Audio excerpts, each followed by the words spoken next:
This week, the Clarets kick off another Premier League campaign with a home tie against Brighton. This is the Nona Never podcast.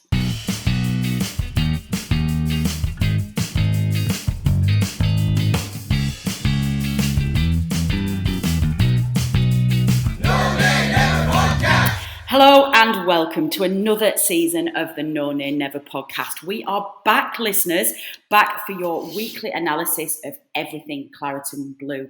And goodness me, how time flies. We are now in our 10th season, 365 episodes of our little podcast. And as at recording this, over 350,000 downloads. Listeners, thank you for your support over the years. It's very, very good to be back, and it's very, very good to be back at Turf Moor.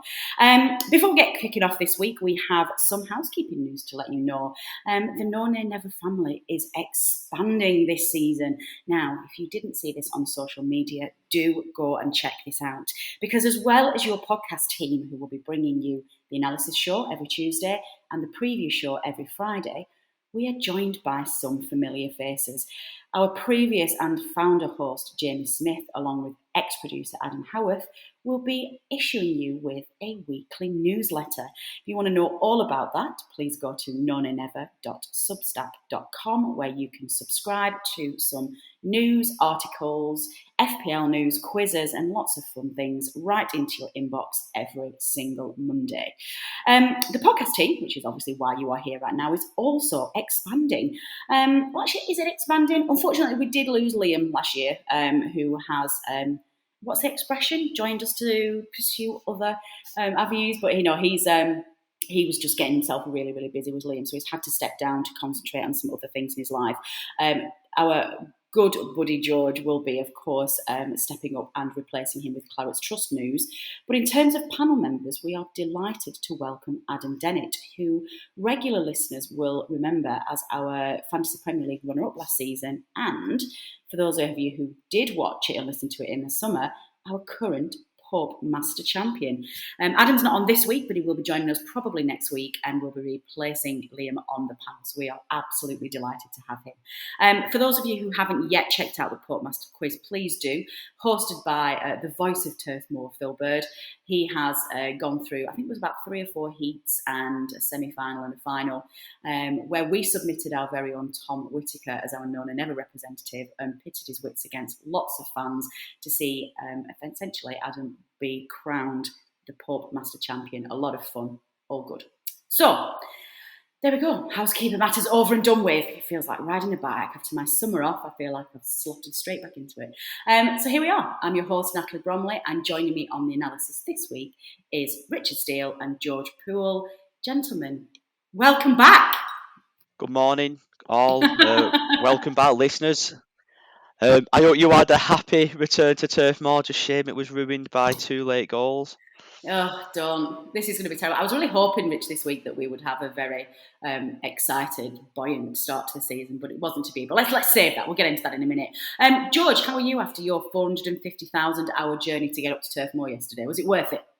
Yeah, of course it was. It was really good to be back on, even though, obviously, the defeat in the end. But to be honest, it doesn't really matter. First game, it doesn't really matter about the result. Just getting back on, seeing old faces, seeing some new faces, just the little routines. Yeah, it just, the way I could describe it was, it did feel like 20 months since I'd last been on, but it also felt like yesterday. You just slot right back into it. Yeah. So yeah, it was brilliant. Yeah, that's really true, actually. Now, Rich, you and I both were lucky enough to get ballot tickets for the Liverpool game, which we were just so excited to get back on. But even have to go into the Liverpool game yesterday just felt very different, didn't it? It felt properly like we were back. Yeah, the Liverpool game was a strange one, wasn't it? Really, I was sitting in a completely different area to where I normally sit in.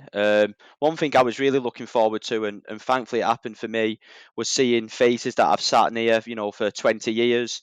The lad who's similar age to me, he's had a little baby during lockdown, so just little things like that, which is nice. Yeah. So it is more than the 90 minutes of just the game itself, and Liverpool felt very COVID-y, if that makes sense. There was like big queues, checks, COVID passes, but yesterday was just great. I go into the foundation club before the game. Me and my dad, that's our rituals. We went in there, watched the United game, which was good fun to watch. Had a couple of pints, and then obviously went onto the turf. And the atmosphere pre-game and the reception Dice got really made the hairs on the back of my neck stand up. And the start we got with that Tarkovsky goal and the way we played, you felt like it was going to be a real special afternoon. But like I said before, I just went a little bit sour. Yeah, it did. George, I think there's some good things to I guess the match day experience itself. There's been quite a lot of changes to the turf itself, but there were some good things that we've kept. Obviously, I heard you had a Benny and Hot at half time, which I think was obviously a good thing to keep up there. How did that feel? Yeah, it was lovely to just be back under the concourse. Really, obviously, walking up and then getting onto the concourse, and everyone's just the sort of hustle and bustle. And obviously, it feels weird at first, but you quickly slot back into it. And then obviously just buying pre-match refreshments, and it was just like that's it. It just felt back to normal and just enjoying times again, really, which is really nice. What did you think about the stadium improvements? I was really impressed. I know they're not finished yet. It did feel. I know some fans were a little bit disappointed that we were still starting the season with a few things looking a little bit unfinished. But I was really impressed with what we've done. I don't know, because I don't think I noticed that much, really. Obviously, around the ground there's the black painting and all that or whatnot, but like all the signage isn't done, and like the refreshments are just exactly the same, just pies. They had pizzas a couple of seasons ago. None of them. Whoa! No, hang on. Just pies. These are Holland's meat and potato pies, George. Like, have some respect, young lad. It just feels like very dated in there, and I think it'd have been a lot better if the advertising boards had obviously been done. And I presume they'll be getting done before long, because there's no sponsorship boards up at the moment.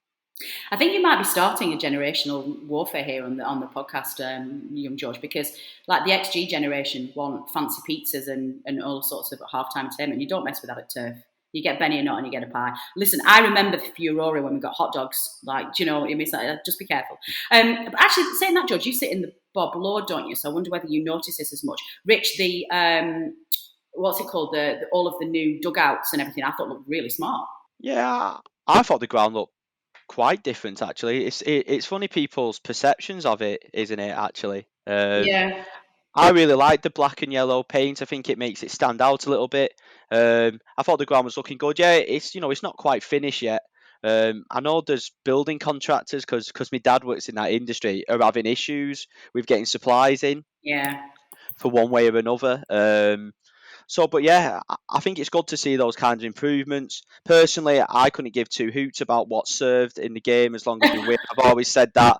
I don't care what electronic boards are going round or anything like that. If it brings money in. The one thing that does annoy me, I sit in the James Hargreaves upper.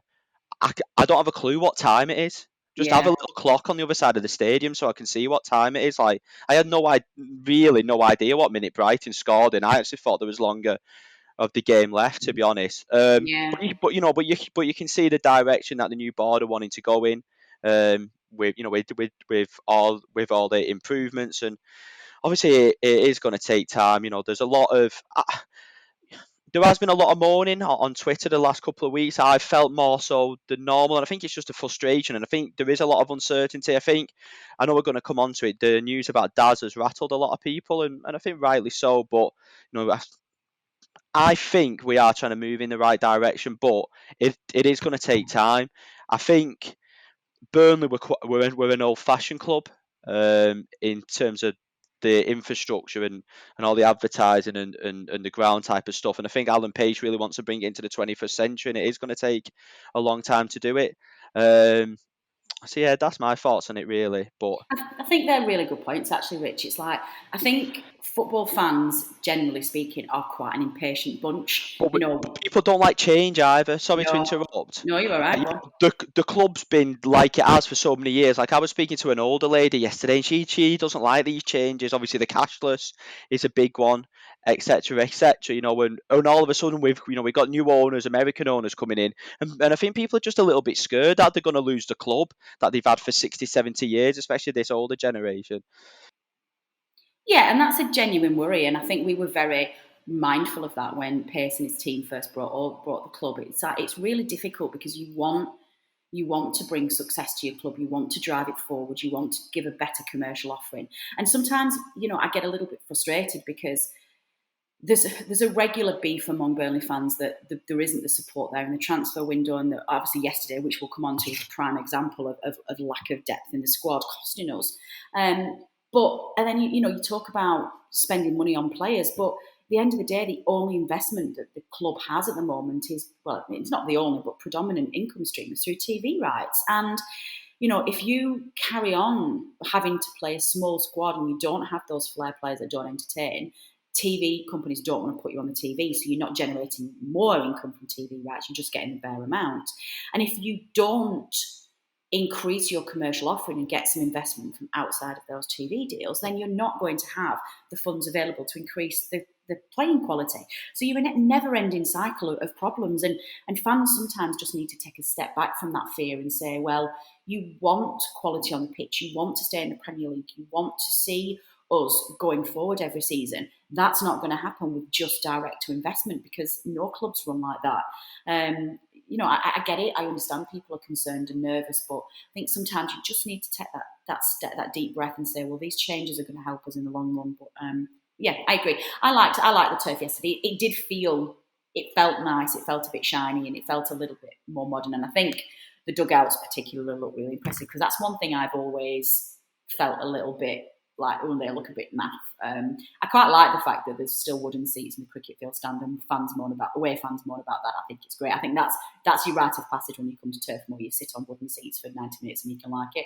But things like the dugout and the advertising boards and the TV, I think are really good. Anyway, we've gone on a bit of a detour then away from the game. Let us dive straight into it. I think maybe psychologically I was trying to put this off, but George, a dream start. Brighton at home. Now, we all said before we saw this game in that whilst you don't want to get too dramatic and talk about must-win games at the start of the season and panic about early losses, the reality of Premier League football is that there are only a certain number of home wins that you have each season to be able to realistically get 3 points from, which is where you get your your points bank from. I went into lawyer mode then. And Brighton at home, a team we fully expect to be around us at the end of the season, is such a team. And I think they started that first half, A, realising that, and B, executing a very good game plan.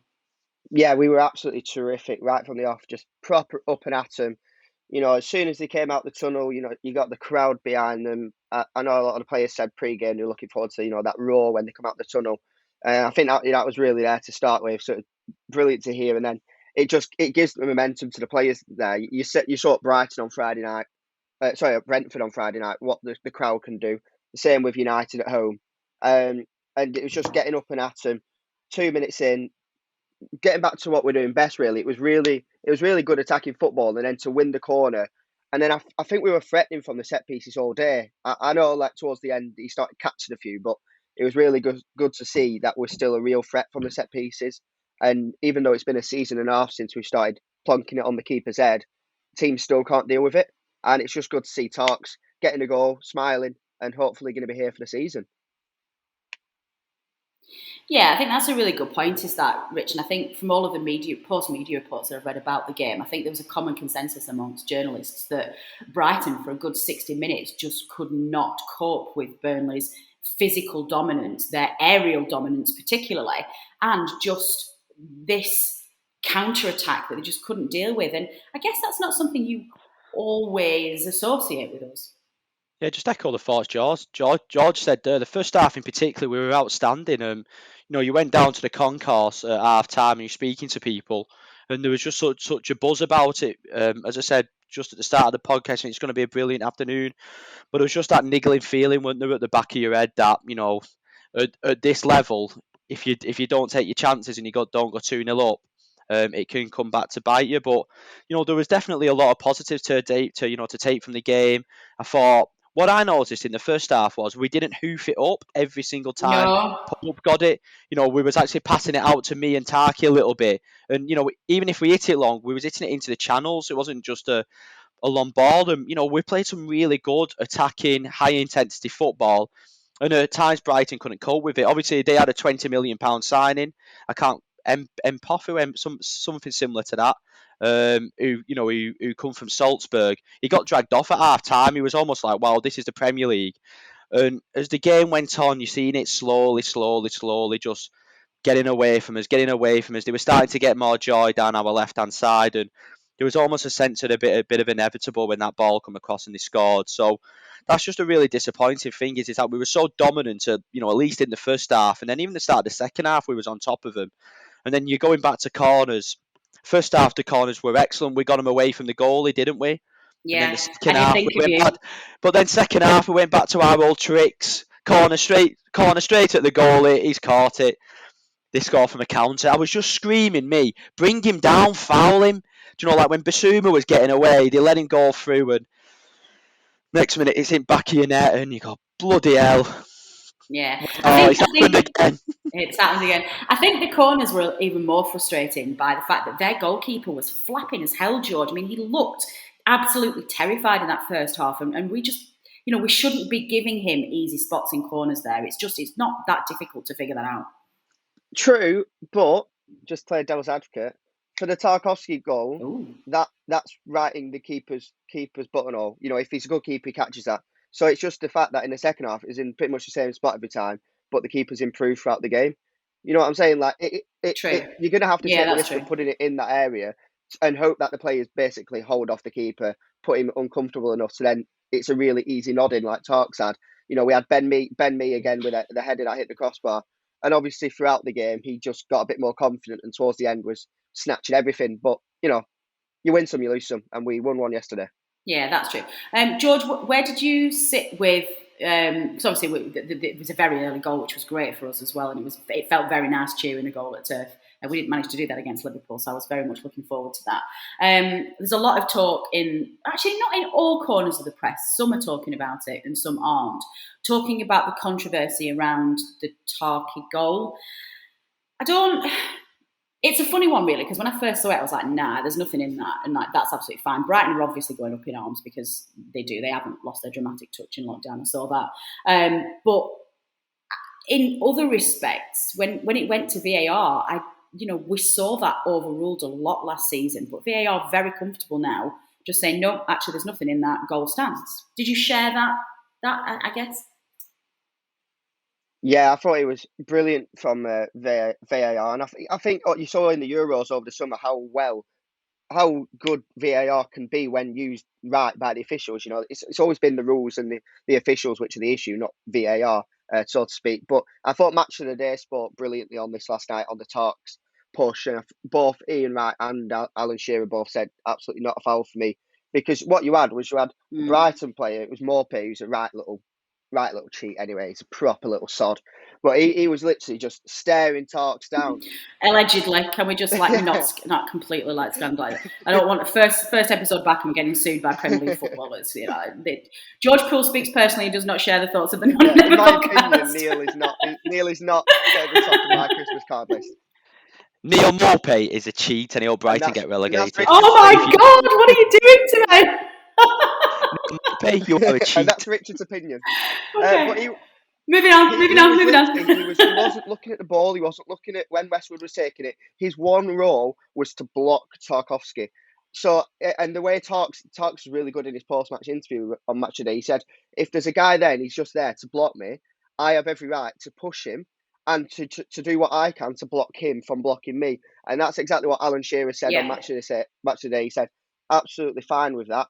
And it's really good that there's a lot more physicality been allowed by referees this year. You've seen there's been a lot of changes with the handball rule, with the offsides, and it's just giving the attacking sides the leeway more often. And I think the more often that happens, the more pleasant experience it is for a fan, because I wasn't even thinking about VAR when the goal went in yesterday. It was just pure joy. Absolutely. Can I just add something there? I don't know if you will come on to it. How bad was that referee? Awful. Oh my God. After what, going back to the, we can talk about VAR, which does seem better. After watching the Euros and how in control and decisive the referees was, that clown we had referee was absolutely horrendous. The inconsistency of his decisions was absolutely shocking. Like Taylor ran through, He could have been sent off. He basically pulled him back on the edge of the box. Nothing. Tarkowski wins a clean header. It's a yellow card. I just thought he just completely lost control of the game. From that first minute when the Brighton players surrounded him, a strong referee would have said, "Get away, it's a goal, get on with it." He looked like a little schoolboy around, around a bunch of bullies, and he let him manipulate him. I just thought I just needed to get out there because I just thought he was terrible yesterday for both teams as well, so we're not just being biased. Yeah, no, I agree as well. And I thought the consistency point was a big one for me. I think when I just completely wrote him off at the end was the decision towards the end. I think there were a couple of reds that he could have given yesterday. There was that pull on Taylor, I think, quite late on, which I thought was shocking. That was the one that was the free kick outside of the goal, wasn't it? I thought he missed that. But the one for me was, and forgive me, I can't remember which Brighton player it was, we'd won a free kick when they were trying all their best to, like, cut the game out and delay and do time wasting, which, as a quick side note, I have zero problem with. There were so many fans across our seats yesterday were whinging at Brighton about them trying to see the game out at 2-1. I was like, hang on a minute, do we not deliver the masterclass of doing that? Like, you can't whinge about that when we do it like the best in the league for that. Anyway, that's a quick side point. But he booted the ball away and it nearly went into the cricket field stand, which is an absolute yellow card. Was it Morpay? Oh, thank you. Anyway, but he did. Morpay, I couldn't remember who it was, but Morpay booted the ball away, which is a yellow card. And the ref bottled it. He didn't give him a yellow card because Morpay was already on a yellow and it would have been a red. And listen, I don't know how true this is because some fans sometimes do exaggerate and heat of the moment. But I did hear a few people saying that he did start to get his card out and then literally just changed his mind. But that for me was just, I just wrote him off at that point. I just thought, and Rich, you're absolutely right. It's the strength of character.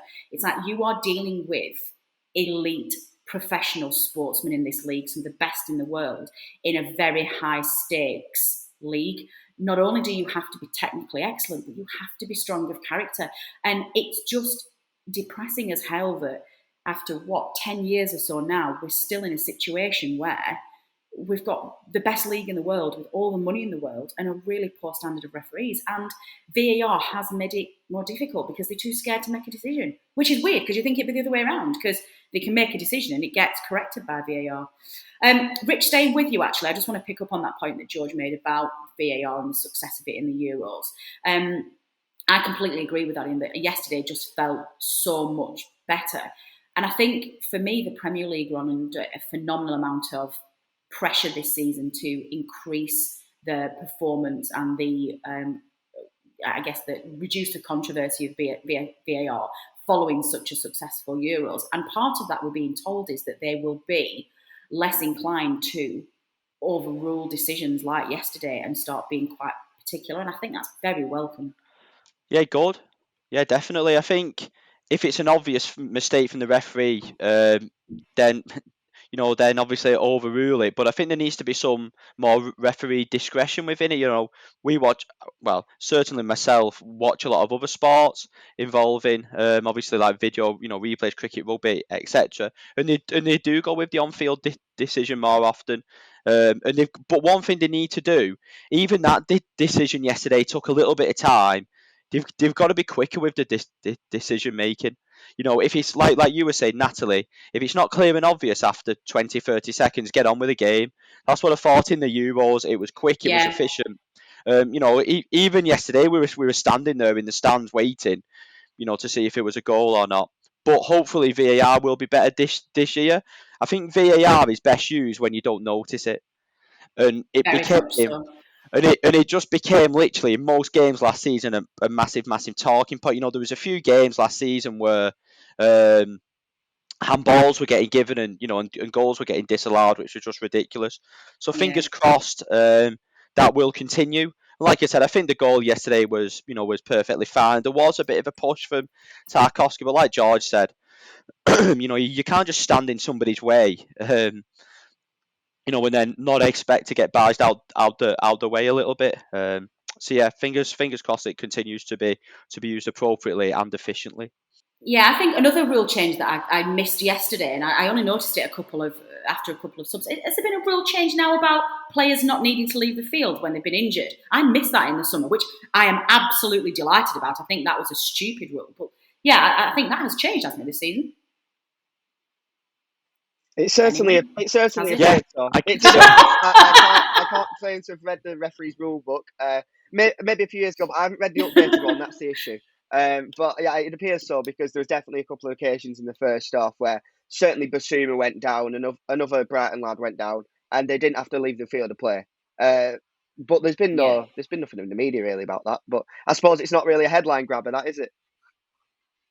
No, but it is a good rule to get done because it's like, I always felt that when I was watching it. You think, well, it was brought in, was that rule to stop time wasting, which was in theory great. But all then that happened is that the team that were not at fault got punished twice. It's like, well, you get fouled, you get the free kick, you're in an attacking position, and the player who's been fouled while you're in said attacking position has to leave the field, which is just dumb. George, just a quick heads up there. It's like you're our new Claret's Trust representative, so you're just going to have to read the rules because I'm going to call on you for all judgments on rules and anything formal. So no pressure. Before we move on to have a look at what kind of went wrong from the 60th minute onwards, which I think, considering the social media feeds last night, there are a couple of very obvious ones that fans feel. A quick note, George, on JBG, who yesterday was just outstanding. He was absolutely brilliant. He really was. I thought, obviously going into the season, we've got real worries. We've got literally two wingers in the squad, and one of them's Goodmanson, who is perennially injured, which is just a real shame because he's one of our most unappreciated players in the past 5 years. Ever since he signed, he's got an incredible amount of assists per game. Every time he plays, he's effective, and he's got that right wing slot just on lock if he's fit. And it was so good to see yesterday. I think he stepped up another level. He had the confidence right from the off to take on a man, to cut inside two people when they're coming at him. He was really on it, attacking wise. All he was thinking about was how can I get the ball into that goal, whether it was running at his fullback, whether it was cutting inside and taking a fullback away so then Lawton can overlap. An example where he could have played it through to Wood, who was running sort of towards the corner, but instead he held on for it for a second longer, hit it with his right foot, obviously his weaker foot, and unfortunately it hit the post. But I think all first half he was really on it, and the same for McNeil. Both really dangerous, putting in some superb crosses. Yeah. And with Wood up front, he can feed on that, and I think it's just a real positive going into the season. If Goodmanson can stay fit, and obviously it's a big if, but he's had a full summer behind him, he wasn't in the Euros or anything like that, he'd be a brilliant player for us this year. A quick note on that, though, Rich. There's strong suggestions in the press, particularly local press, that we're signing Maxwell Cornet from, is it Leon, where he's coming from? Which, as a quick aside, by the way, somebody around me yesterday said that if we do sign him and he isn't given squad number 99, then we'll be hugely disappointed, which I just thought was just a hilarious bit of banter. That would be very amusing.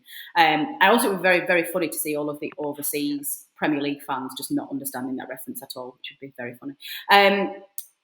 Is there? Yeah, sorry, I got derailed then with talk of ice cream.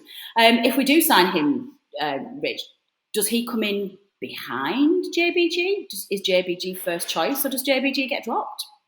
Going back to your corners, when was the last time it was actually 99p? You go to an ice cream van now, it's like £2.50 for an ice cream and a Coke. Oh my God, yeah. Very quick pause here, and that's more important, isn't it, than Burnley? It certainly is. Of ice cream.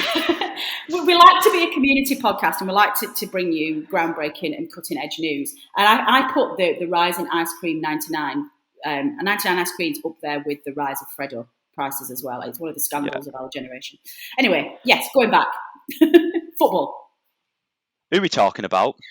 No, I knew you got yourself doing it then. Maxwell Solero. He's fab. Hey. And, it'd be a great signing, though, wouldn't it? It's an exciting signing. I seen someone tweeted it'll be nice to have a change of somebody who signed because he's a good bloke who lives in Alderley Edge, which seems to be our main remit for the last few years. But it is listen, I think if Goodmanson's playing well, of course, he probably doesn't get straight into the team anyway, and I didn't think he would do because he needs to get Dyche fit and all that stuff. But I'd really like to. I know Dice loves 4-4-2. I just think sometimes in games we lose so much in midfield. I was saying this to a few people. I'd quite like to see McNeil playing that number 10, and then he can maybe play Cornet on the left, especially games of yesterday against Brighton. We just got overawed in midfield. I know people were calling Cork again like they do yesterday, which I think's unfair. The criticism he gets, but when I don't care who you are, when you've got two midfielders playing against three, it's always difficult. I know we've possibly gone gone off track here a little bit, but yeah, it would be a great signing, wouldn't he? And it could be like a bit of a game changer to us, like Defoe was, and he come in and really added that quality. I think it's a signing that really gets off his feet. Fingers crossed he does come. And we don't end up with like someone from the Championship like Jed Wallace, which would be a major disappointment. And that's nothing against Jed Wallace. He could come in and do okay for us, but I think this will be a statement signing. Yeah, I seen yesterday afternoon that he's actually been picked in the Leon squad for today's game, which I thought I don't know about. I know George is going to wave at me here, so go on, George, before I carry on and get anything more on. I might be the one wrong here, but I'm pretty sure I translated that tweet. I'm pretty sure it was one of the local journalists who said, when Borden says, "Oh, expected lineup for tomorrow." Leon actually put him from the official website in the squad list. Apparently, he wasn't like what do you call it when he wasn't not subscribed into the squad. Do you know what I mean? Registered. He wasn't registered, yeah. But my thing is, if we've had a bid accepted, we'd come through on Friday when it started coming out. So possibly this bid got accepted maybe on a Thursday or Friday morning, and he's having talks over the weekend about a deal. Surely wouldn't be in the squad. Maybe I'm wrong. And that far ahead, and we're maybe not that far ahead. I wonder if it's a tactic. Rich, because I mean, you know what we're like. We like to eke every bit of value out of it, and there's also. I've heard the bid was accepted. So but personal terms haven't been done yet. So if we're messing around with personal terms, it's not done. Leon might genuinely have a bit of a wobble and think, Jesus, if this falls through and the player can't do this, we need to get him registered because he's not going to go anywhere else. So I'm going to try not to reach too much into that. It might just be a safety precaution. Well, they play at 12 today, so it'll be interesting to see at 11 o'clock if he's in the team.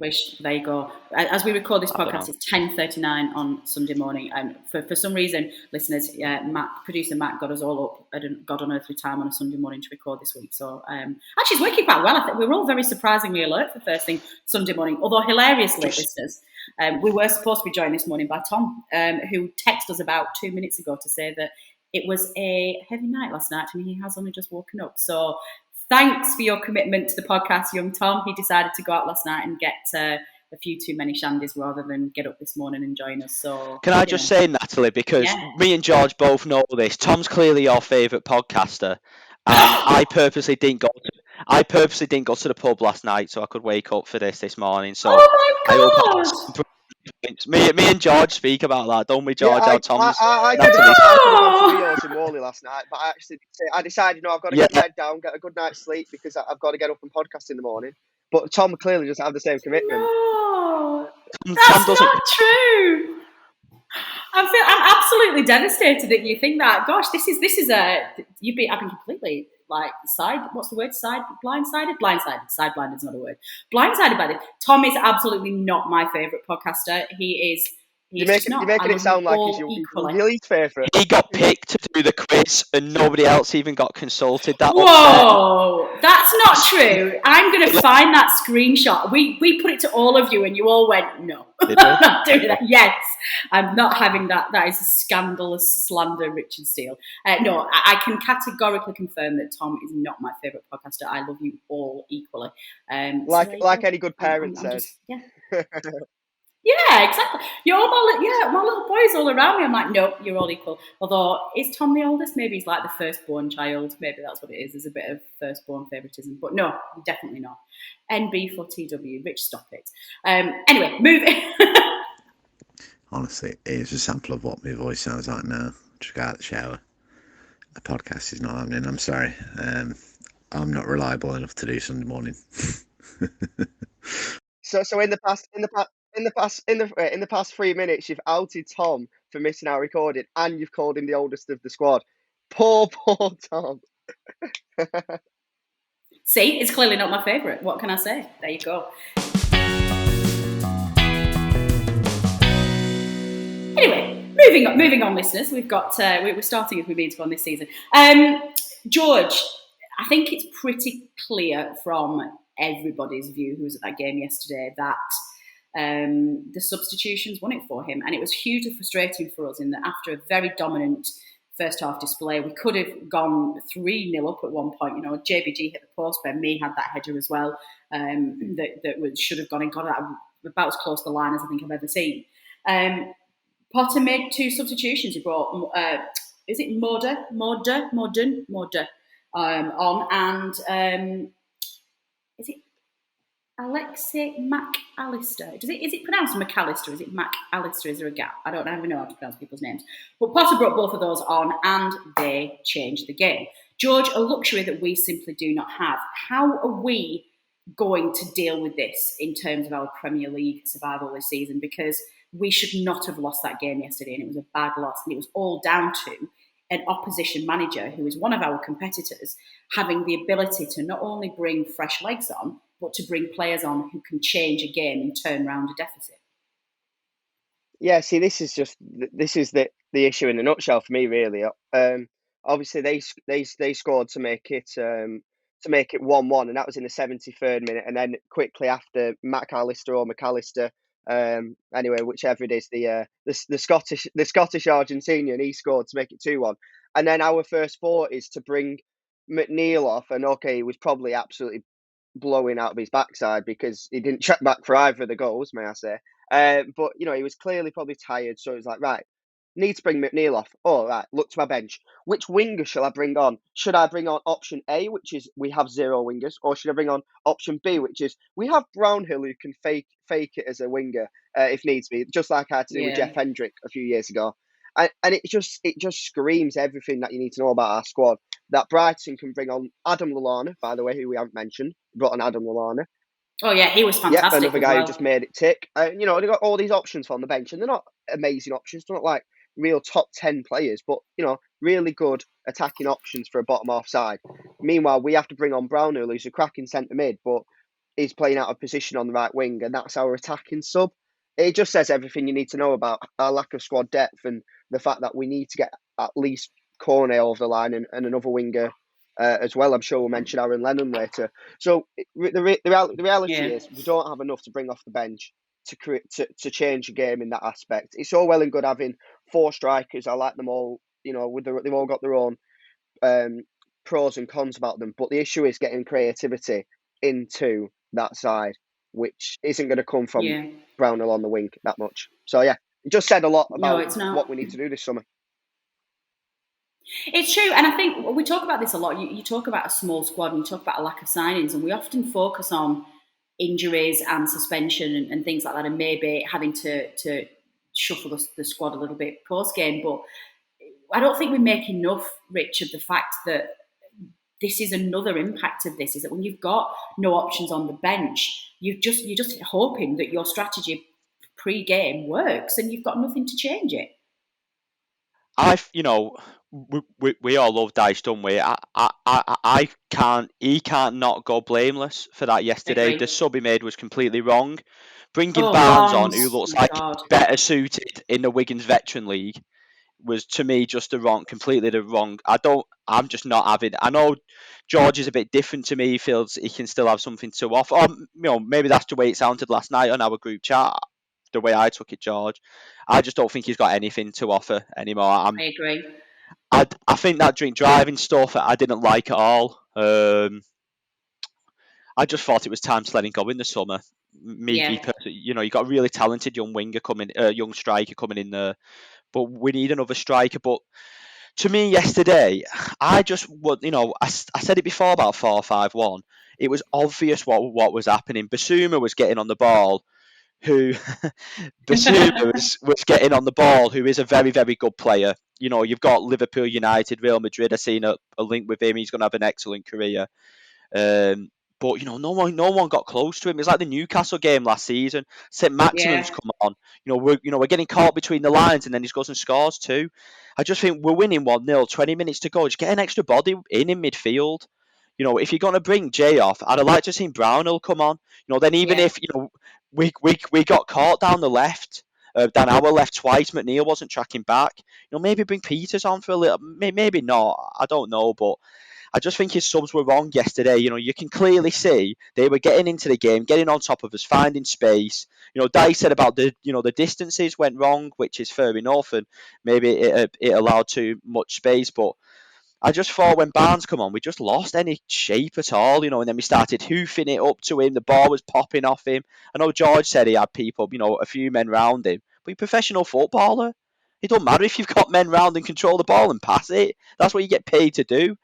I could play with 10 yards of space, control the ball and pass it 10 yards. You're watching you're watching top players, Premier League players. They should be able to control the ball and give decent passes off. There was one ball he did yesterday, which just should have been an easy ball and just went straight through to the goalie. And I don't want to just put the blame at Barnes, but I just thought like that. We can say what we want about options off the bench, but we have better options, and I think when we are winning 1-0 and the game's won, I think we have got to look to pat the midfield a little bit more. That's just my opinion on it. Yeah, and I think we saw a couple of tweets heading our way that very much echoed that. I think Mickey Watson, is it Mickey or Mikey? I never know. Mickey, I'm sorry if it is Mikey, but he said, he echoed that and kind of said that his tweet was an aging, creaking squad seriously catching up with us, and they can't see out a full 90 minutes. So then you're relying on those substitutions, not just for like, but be able to rotate those squad players, which we don't have. And then Danny Ward also tweeted in response to that and said, well, Brighton were proactive and they made changes from being in a behind position. We were so slow to react, and there's none or little quality in those subs. And for me, that Barnes substitution was the absolute epitome of that. It was. We reverted to stereotype and we reverted to old, where we suddenly thought, it's like, let's try and defend this, let's try and hold on to it. We don't seem to make that decision to go out there and try and kill off the game, and it is hugely frustrating. George, sorry to add to that quickly, because I know George is Vidra fourth choice again now after being outstanding for the second half of last season. Who's I hope fourth not. choice, sorry? I hope not. Vidra.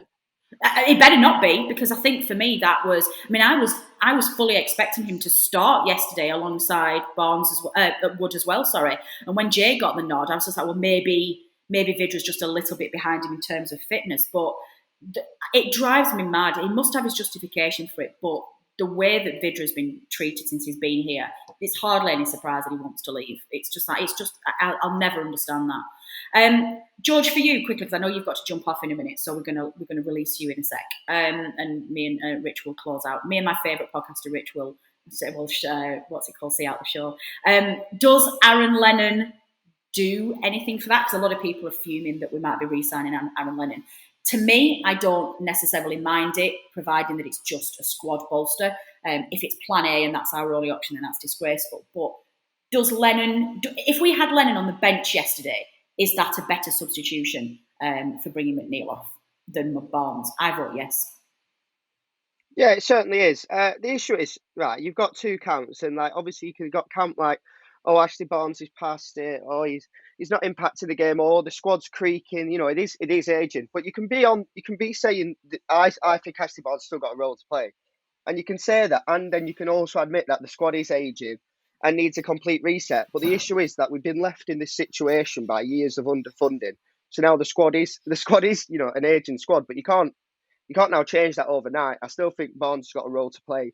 I think maybe on the Vidra thing, I think it's important to mention, obviously, he was away this summer at the Euros. He came back late. He had his marriage, so he came back late. So, maybe it's just the minutes in the legs. Same with Wood. Wood came back for the Olympics, so maybe that's why he didn't have as much to do in the second half with the game. And I think Aaron Lennon, look, at the end of the day, I love the bloke because I love all the players who played in Europe for Burnley. He represented Burnley in Europa League, played against Olympiacos, super. And he's a decent squad player. And the issue is, he's not a progressive signing at all. If you want to sign a brilliant winger, it's not Aaron Lennon. He's probably 34 now. but we need him. Like, we need him. We're maybe going to sign this one winger, Maxwell Cornet. Then the issue is we've still only got 3 wingers. We've already spent nigh on 30 million between Collins and Cornet. We need Aaron Lennon. It's as simple as that, really. Yeah. And he's a decent squad player for me. You can bring him off the bench. He'll have an impact.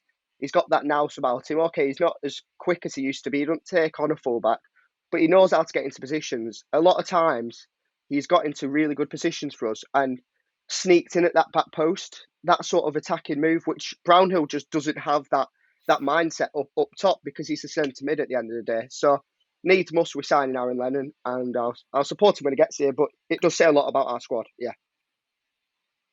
Yeah, I agree.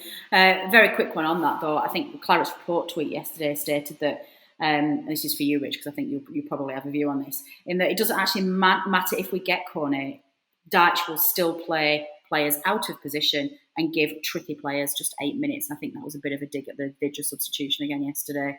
And, does Dyche have to have faith in the players that are there to do the job that they're there to do? End of the day, if we're paying a lot of money for him, he's got to become a really valued member. No, I don't agree with that necessarily. I think once obviously Defoe got up and running with his injuries, he played every game, didn't he? And he was a key part of that. It may take a month or so for him to get used to it.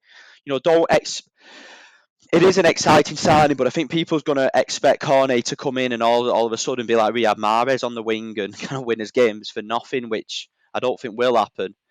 I'm happy with signing Lennon. If we got Cornet and Lennon, and then Collins, that's not too bad of a window.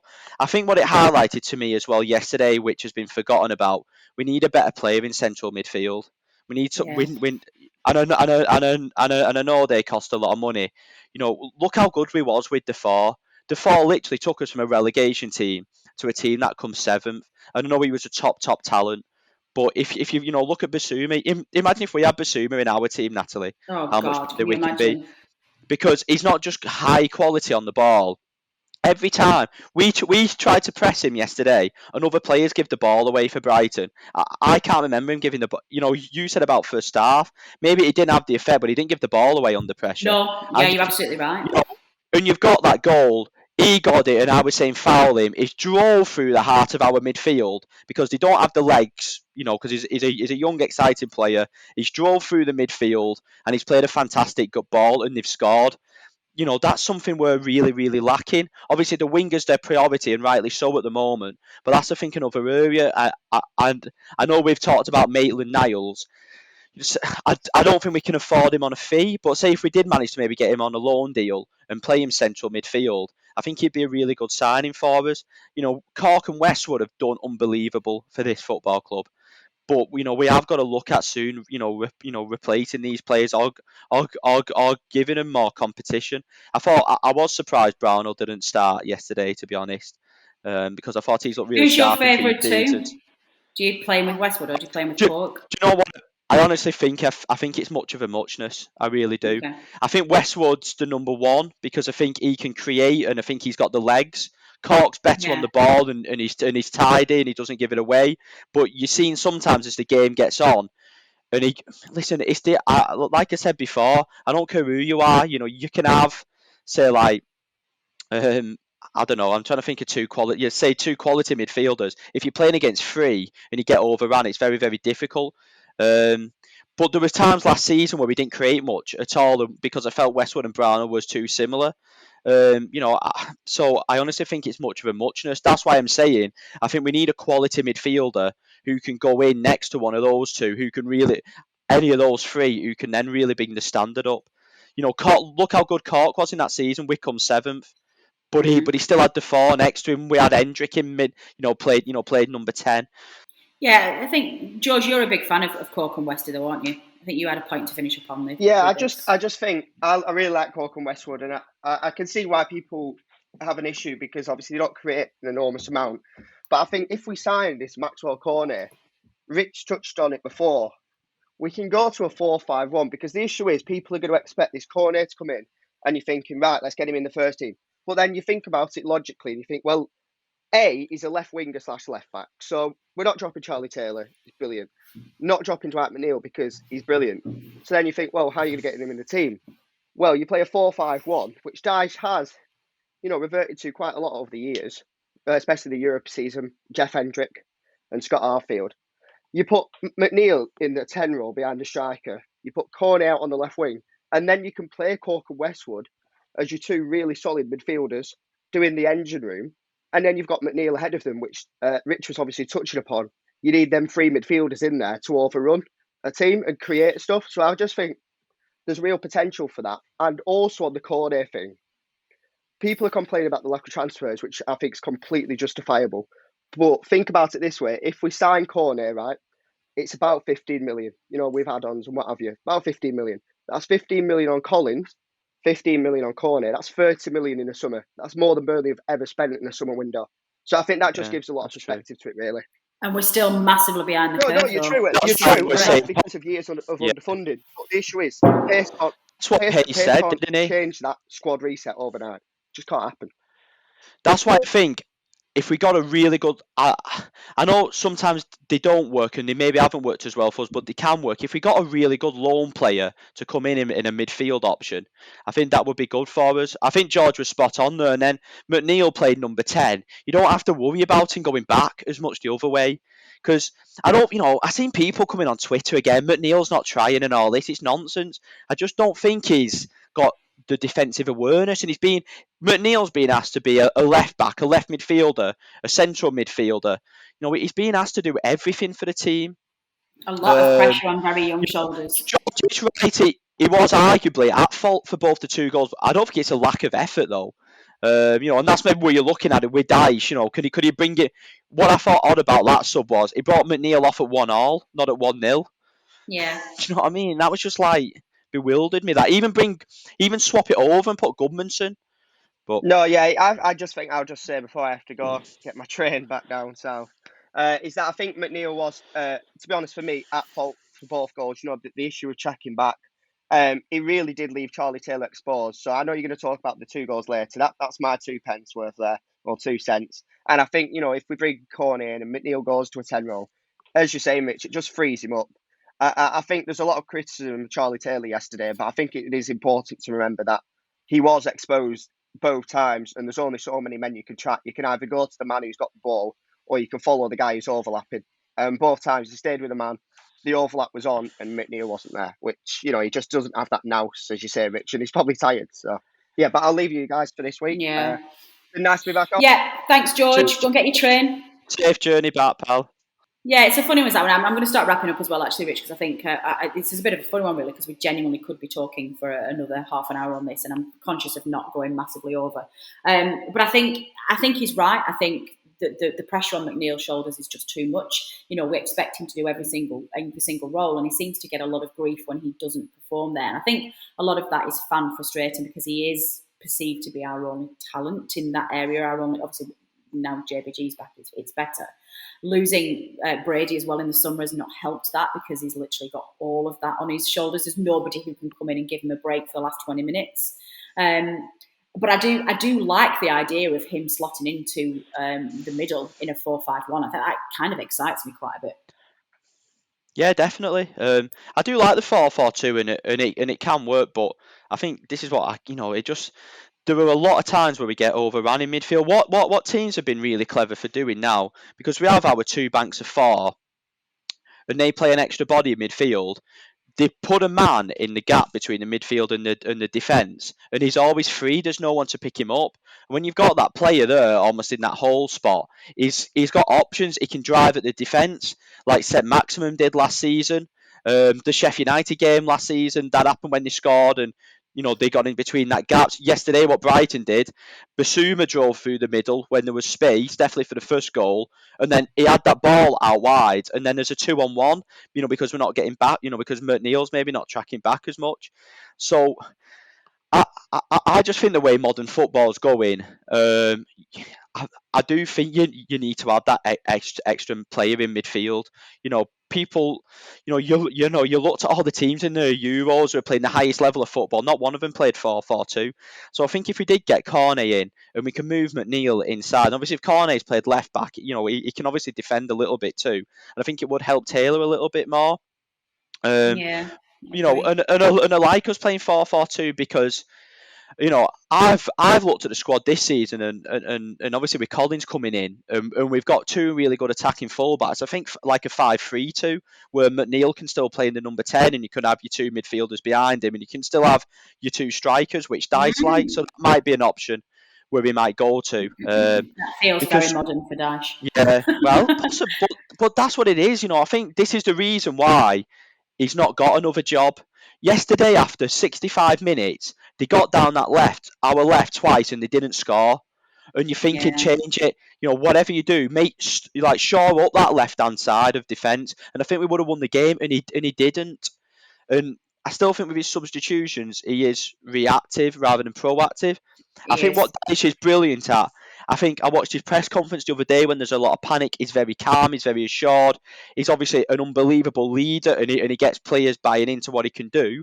But I think his weakness is, and why he's still at Burnley, is that he's not got enough tools in his toolbox. And that's what's frustrating for me yesterday. Maybe people might come here and go, "Oh, it's easy to say this now," but I actually thought it was pretty obvious what was going to happen once about 65 minutes would come. And just get that extra body in midfield or get an extra man at the back. I remember that season, one of the seasons, he used to bring when Keane was still there, he used to bring Tarkowski on and put him in midfield. We don't seem to be able, like a couple of seasons ago, 1-0 up at Turf Moor, game over. We might be on the back foot a little bit, but we didn't, we got cut open twice in the last 20 minutes. Just it's frustrating. And this has become a pattern, hasn't it? Southampton 2-0 up, Newcastle were winning. So it's just a little bit frustrating there. And just to add, Cornet is starting for Leon, so I don't know what says. I thought that for me is a little bit of an alarm bell if he's supposed to be in talks, but again, we'll see. Yeah.